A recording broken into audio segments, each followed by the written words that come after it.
Imaginez ceci. Vous vous réveillez un matin et, avant même que la lumière ne pénètre pleinement vos yeux, vous remarquez le désordre silencieux qui respire dans votre maison. Des vêtements drapés sur une chaise comme des versions oubliées de vous-même. Des piles de vaisselle, de petits monuments à la fatigue d'hier. La poussière s'accumule dans les coins, comme si le temps lui-même avait décidé de rester là avec vous. Vous vous dites que vous vous en occuperez plus tard, mais plus tard. Et le fantôme qui n'arrive jamais. Quelque chose de plus profond que la paresse vous retient. Ce n'est pas de la négligence. C'est un dialogue sous le seuil de la conscience. Ce que Carl Jung aurait appelé une conversation inconsciente entre votre âme et le monde qu'elle a créé. Votre maison n'est pas seulement un espace où vous vivez, c'est une extension vivante de votre psyché.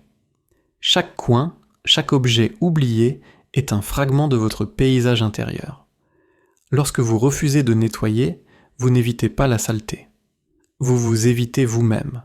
Vous vous détournez des parties de vous qui aspirent à être vues, des pensées que vous avez enterrées sous le tapis émotionnel qui cache le terrain de votre vie quotidienne. Marquez une pause un instant. Avant de continuer, chuchotez ce mot pour vous-même. Renaissance, non pas comme un cliché, mais comme un rituel. Car nettoyer, organiser, guérir, c'est renaître de l'intérieur. Chaque mouvement de votre main, chaque acte de renouvellement porte une impulsion symbolique. La décision de relâcher l'ancien chaos qui ne résonne plus avec votre devenir. Lorsque vous écrivez ou même pensez ce mot « renaissance », quelque chose de subtil se déplace à l'intérieur. L'inconscient s'agite. Il commence à s'éveiller à une nouvelle énergie, de nouvelles formes d'être, de nouveaux départs qui attendent de se déployer. Le simple acte d'intention, lorsqu'il est fait consciemment, met le feu aux couches invisibles du soi. C'est ainsi que la transformation commence toujours. Non pas par de grands gestes, mais par un consentement silencieux. Parce que nettoyer, en vérité, n'est pas une question d'ordre. C'est une question de relation, un dialogue entre ce que vous pouvez voir et ce que vous ne pouvez pas. Jung a dit « ce que nous nions nous contrôle. Ce que nous acceptons nous transforme. » Le désordre n'est jamais juste le désordre. C'est l'écho extérieur d'une résistance intérieure. Votre esprit reflète votre environnement comme un lac reflète le ciel. Lorsque la surface est calme, elle reflète clairement. Lorsqu'elle est perturbée, tout se fracture en distorsion. Regardez votre pièce un instant. Non pas comme un lieu physique, mais comme une carte symbolique. Cette pile de vêtements que vous comptez plier pourrait être l'incarnation de choix reportés. Les assiettes non lavées, des échos de conversations évitées, la poussière dans les coins, la peur silencieuse de vieillir, de la mort, des choses que nous préférons ne pas nommer.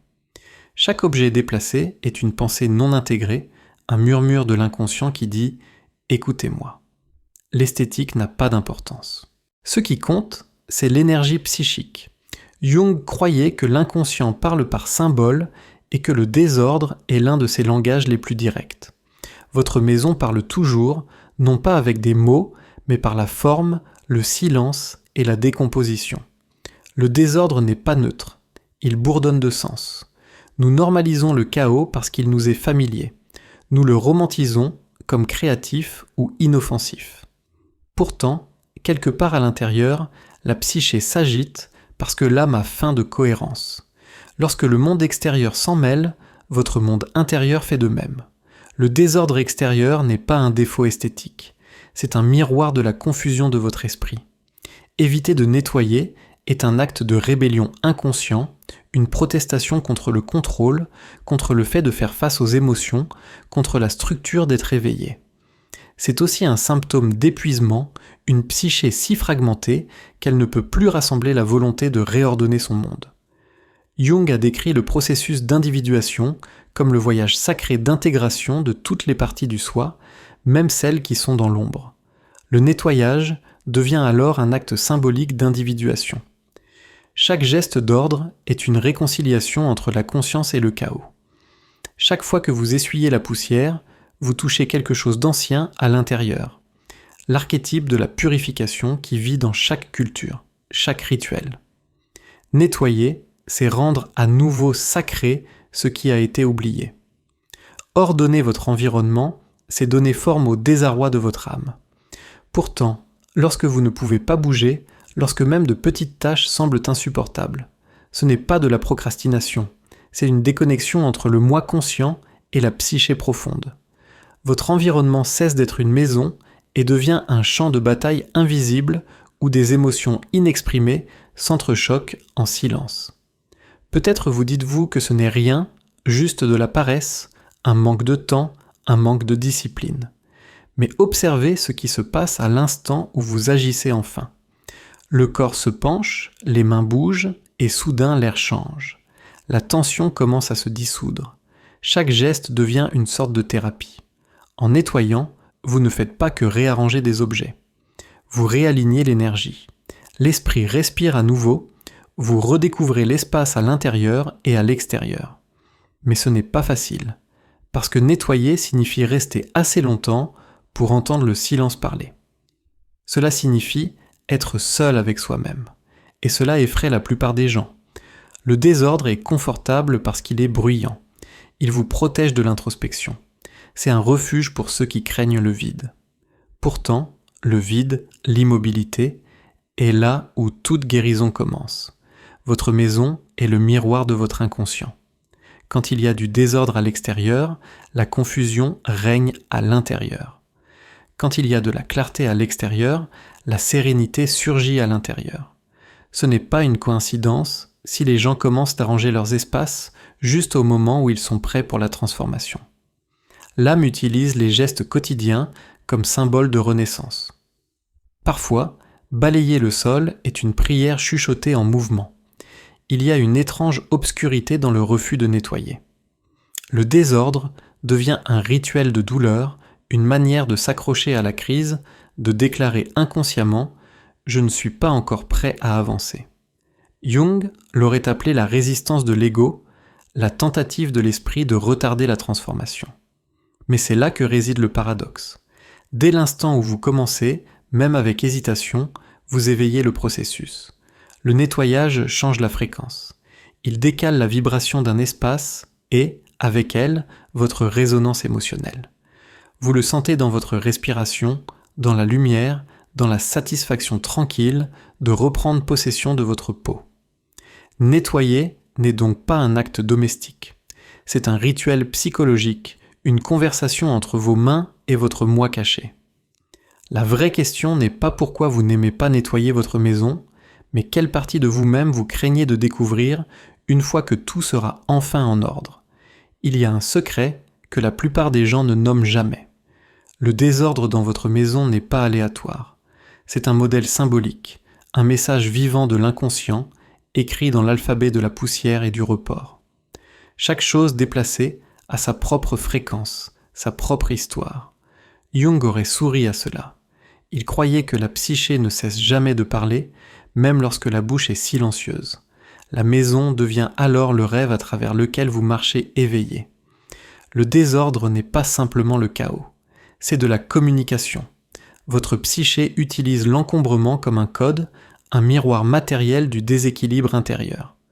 Ce que vous évitez de nettoyer devient exactement ce que votre âme veut révéler. Les assiettes chuchotent, vous n'avez pas fini de digérer l'émotion d'hier.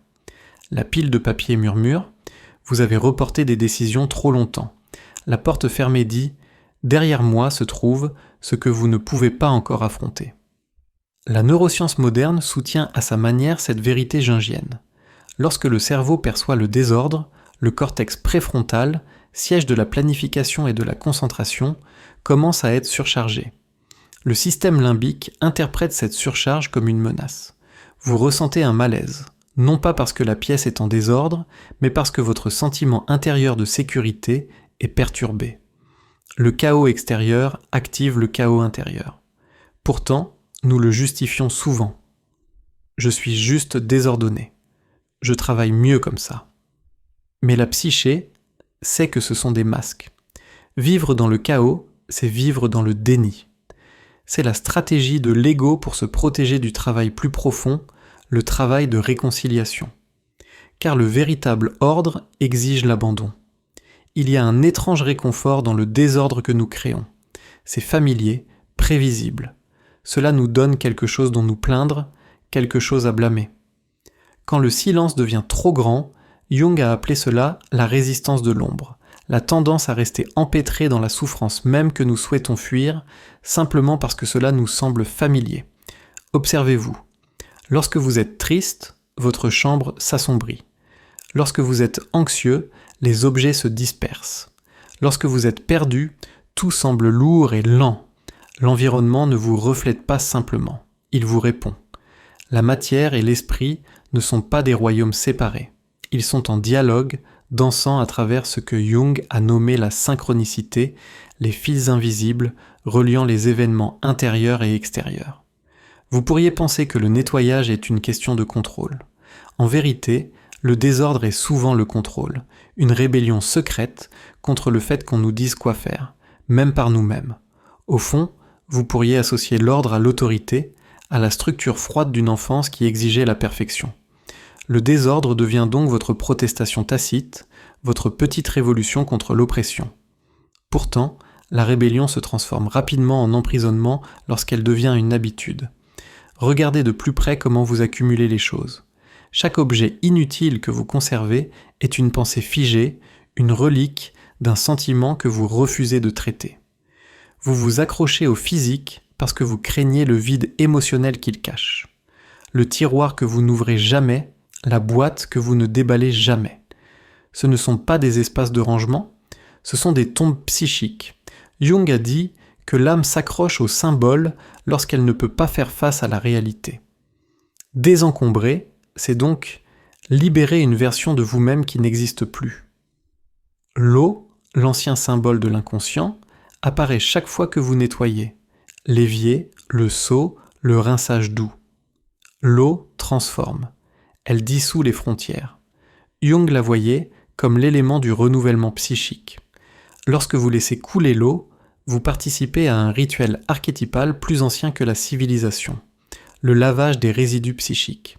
Chaque goutte emporte des fragments de l'ancien soi, les ramenant au flux de la vie. Le son du balai contre le sol, le rythme du pliage, le souffle entre les mouvements, tout cela forme un mantra silencieux. Le nettoyage devient une méditation en mouvement.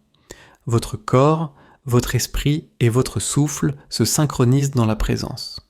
Vous cessez d'exister dans le futur ou le passé.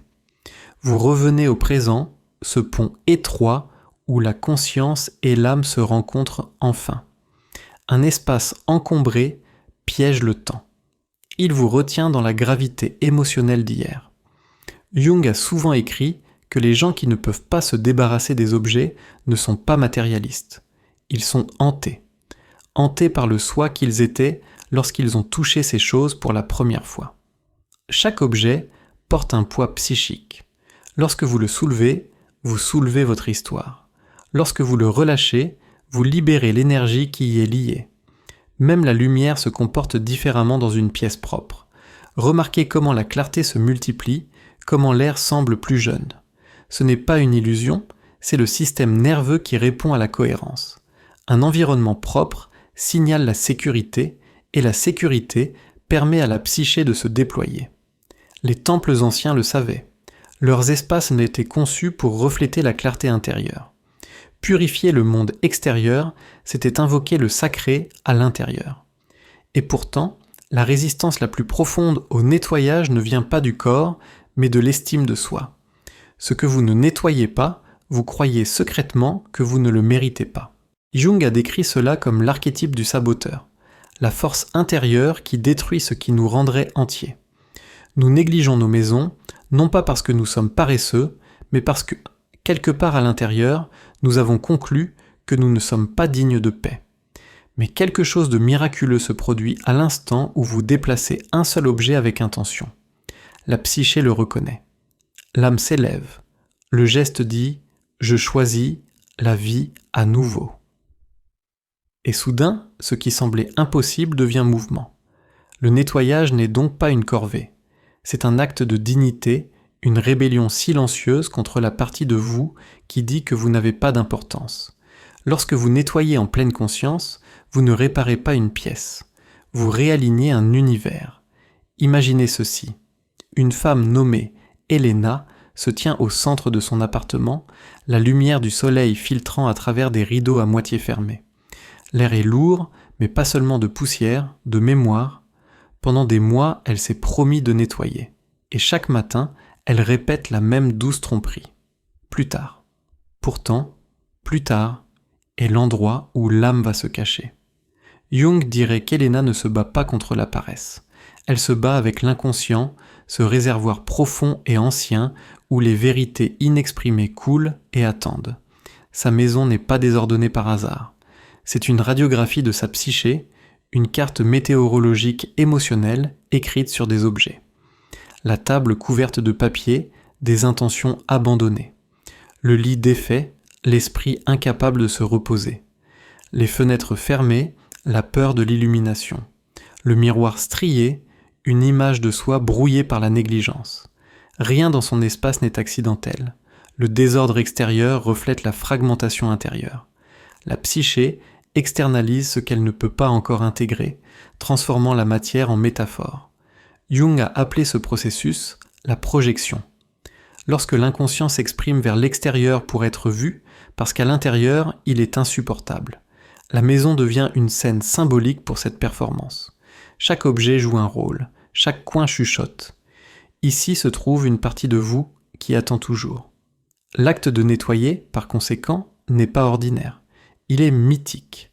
Dans les temples anciens, avant que tout rituel ne commence, les prêtres purifièrent le sol. Ils balayaient la poussière non pas pour la propreté, mais pour la sainteté. Dans les monastères zen japonais, les moines nettoient le temple chaque matin comme un acte de dévotion. Jung considérait ces rituels comme la manière dont la psyché remet en scène l'ordre cosmique.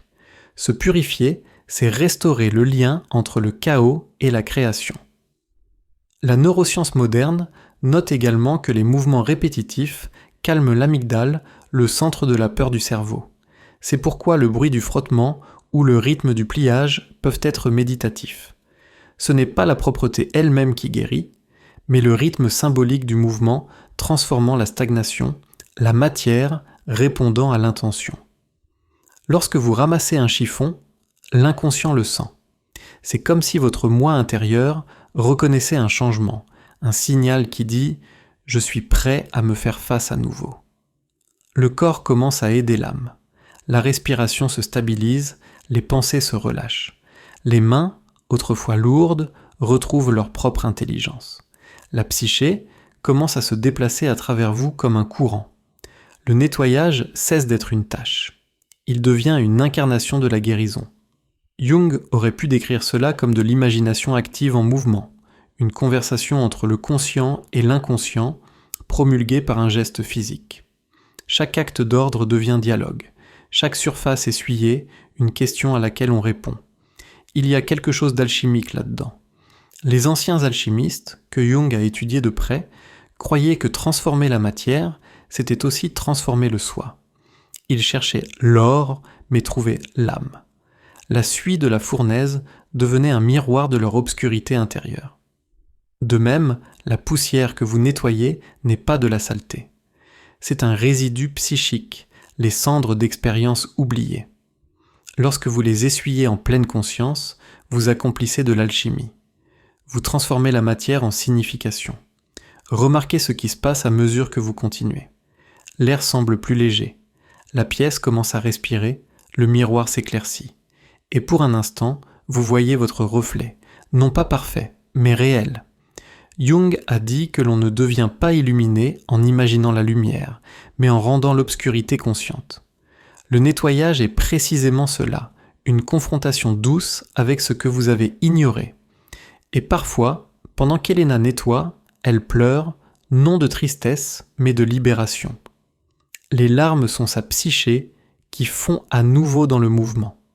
Ce qui était stagnant recommence à couler.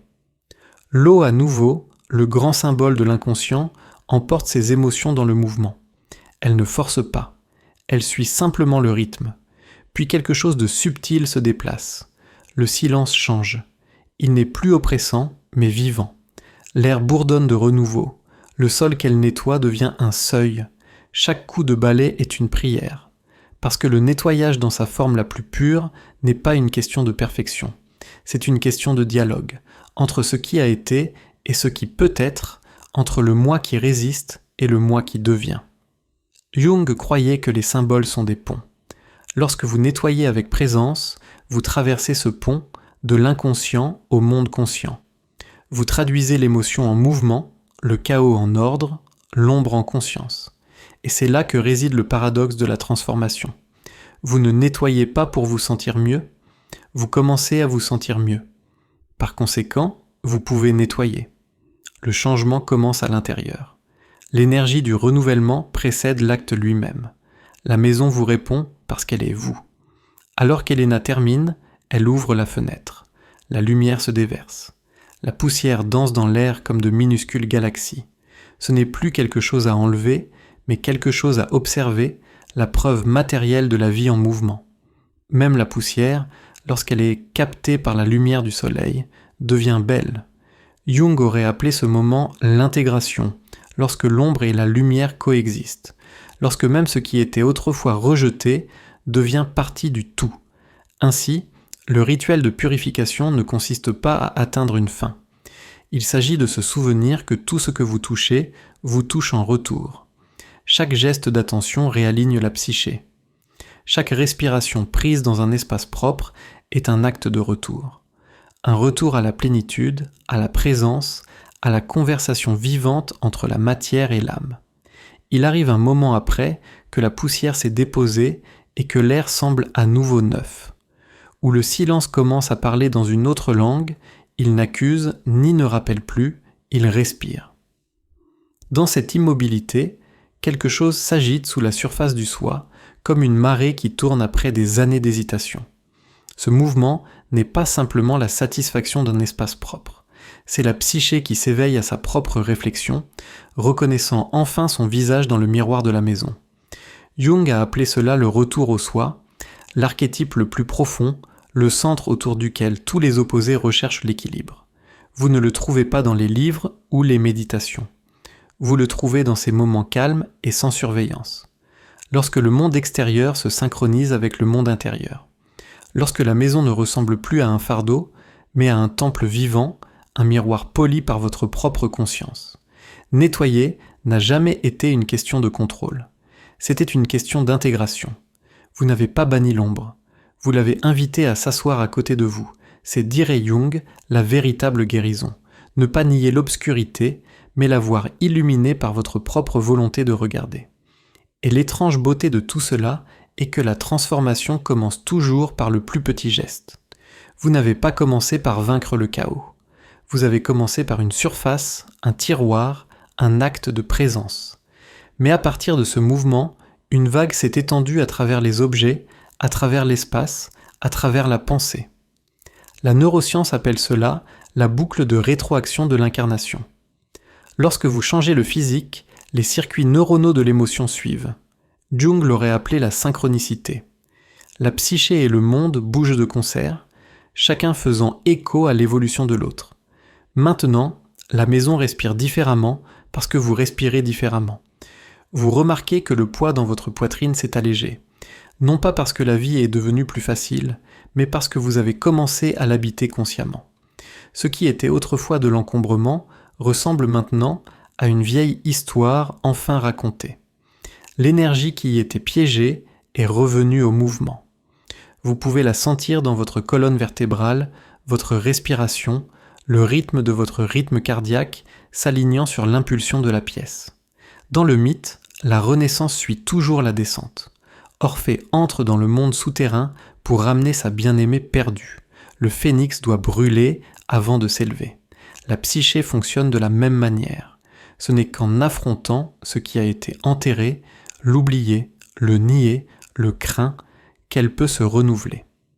La poussière à laquelle vous avez fait face n'était jamais juste domestique. Elle était archétypale. Vous êtes descendu dans le monde souterrain de votre propre désordre et en êtes revenu avec la lumière. Jung a dit un jour que les dieux sont devenus des maladies, ce qui signifie que les archétypes non honorés s'expriment consciemment comme des symptômes. La maison négligée, la fatigue, le report sans fin sont toutes des façons dont l'âme crie pour la reconnaissance. Lorsque vous nettoyez, vous ne guérissez pas un symptôme. Vous rendez à un Dieu sa juste place. Vous honorez l'instinct de renouveau que la civilisation a oublié. Chaque culture a un rituel de purification. Se baigner dans les rivières, brûler de l'encens, balayer les seuils avant la célébration. Ce ne sont pas des superstitions, ce sont des technologies psychologiques, des actes qui extériorisent le processus invisible de transformation. Lorsque vous balayez votre sol, vous répétez un ancien motif, la tentative humaine de transformer le chaos en cosmos. Et pourtant, la partie la plus sacrée du nettoyage n'est pas le résultat, mais la conscience qu'il laisse derrière lui. La réalisation que votre environnement n'est jamais passif. Ce sont des extensions de votre psyché, des miroirs de vos mythes. Chaque pièce, chaque objet, chaque odeur porte une résonance symbolique. La chambre à coucher contient votre intimité. La cuisine, votre pouvoir de transformer. La salle de bain, votre capacité de purification. Le couloir, vos pensées récurrentes. La fenêtre, votre relation avec la lumière. Lorsque ces espaces s'alignent, la psyché se sent entière. Ainsi, lorsque vous ressentez à nouveau de la résistance, cette voix intérieure qui chuchote « Pas aujourd'hui », ne l'appelez pas un échec. Écoutez-la. Cette voix appartient à une partie de vous qui a encore peur de la clarté. Jung l'appellerait un complexe, un fragment autonome de la psyché s'accrochant à son ancien récit. Accueillez-la avec compassion. Demandez-lui doucement « De quoi me protèges-tu » Parce que la résistance n'est jamais l'ennemi. C'est le gardien du seuil de la transformation. Et à mesure que vous continuez à demeurer dans cette conscience, vous réalisez quelque chose de profond. Le véritable objectif n'a jamais été d'avoir une maison parfaite. C'était de restaurer la conversation entre votre conscience et votre âme, entre l'ordre que vous pouvez toucher et le mystère que vous ne pouvez que ressentir. Vous commencez à vous déplacer différemment dans votre espace. Vos gestes ralentissent, vous placez les choses avec soin, non par obligation, mais par révérence. La maison devient un écosystème de sens. Chaque coin bourdonne de vie. Même les plus petites imperfections, une éraflure, une rayure, une bosse, ressemblent à des marques de présence, la preuve que la vie est passée par ici et y a laissé sa signature. Et puis, il y a le silence à nouveau, mais maintenant il semble bienveillant. C'est le silence de l'alignement, non de l'évitement. Le même silence qui suit une tempête lorsque la terre expire enfin. Lorsque Jung parlait d'individuation, il parlait de ce moment, la reconnaissance tranquille que vous n'êtes pas une collection de parties, mais un seul processus vivant se déroulant dans le temps. Le nettoyage n'en était que la forme visible. Le vrai travail s'est déroulé sous la peau de la matière, dans le retissage du sens. Alors regardez autour de vous. La lumière touche les murs différemment maintenant. La pièce semble plus grande. Non pas parce que vous avez ajouté de l'espace, mais parce que vous avez supprimé la résistance. Ce qui était autrefois lourd semble maintenant sacré. Vous n'êtes pas simplement dans votre maison, vous êtes en vous-même. Et quand le moment reviendra, quand la poussière s'accumulera, quand le chaos reviendra, comme il le fait toujours, vous saurez ce qu'il vous demande vraiment. Pas la perfection, pas la discipline, seulement l'attention. L'attention est la première prière. La présence est le seul rituel. Et à travers ces actes simples et humbles, l'âme renaît tranquillement, invisiblement, inévitablement.